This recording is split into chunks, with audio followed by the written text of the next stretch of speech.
ಅದಕ್ಕೆ ಭಾಳ ಹೊಟ್ಟೆ ಹಸಿದೆ, ಊಟ ಇಕ್ಕೊಡ್ರಿ. ನಯಾ ಪೈಸದ ದುಡ್ಮೆ ಇಲ್ಲ, ಮನೆಯಲ್ಲೂ ಏನು ಕೆಲಸ ಮಾಡಲ್ಲ, ಯಾವಾಗ್ಲೂ ಊಟ ಊಟ ಊಟ ಅಂತ ಸಾಯ್ತಾರೆ. ಹಂಗೇನೆ ಏನ್ ಇವ್ನು ದುಡ್ಡು ತಂದು ಹಾಕಿದಾನೆ ನಮ್ಮ ಮನೆಗೆ ಅಂತ ಇರೋದು. ತಗೋ ತಿನ್ನು. ಅದಕ್ಕೆ ಸಾಂಬಾರಿಲ್ಲ ಏನಿಲ್ಲ, ನೀರು ಇಕ್ಕೊಂಡು ತಿನ್ನು.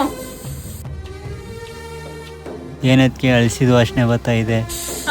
ಏನ್ ಇವ್ನು ದೊರೆ ಮಗ, ನಾವು ಅದನ್ನೇ ತಿಂದಿರೋದು. ತಿನ್ನೋದರ ತಿನ್ನು, ಇಲ್ಲಾಂದ್ರೆ ಎದ್ದು ಹೋಗು.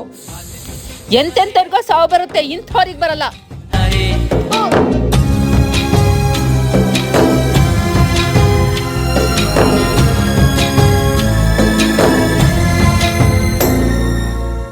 ಪದಗಳಿಗೆ ಸಿಗದ ಗುಣದವಳು, ಬರೆಯುವುದು ಹೇಗೆ ಇತಿಹಾಸ.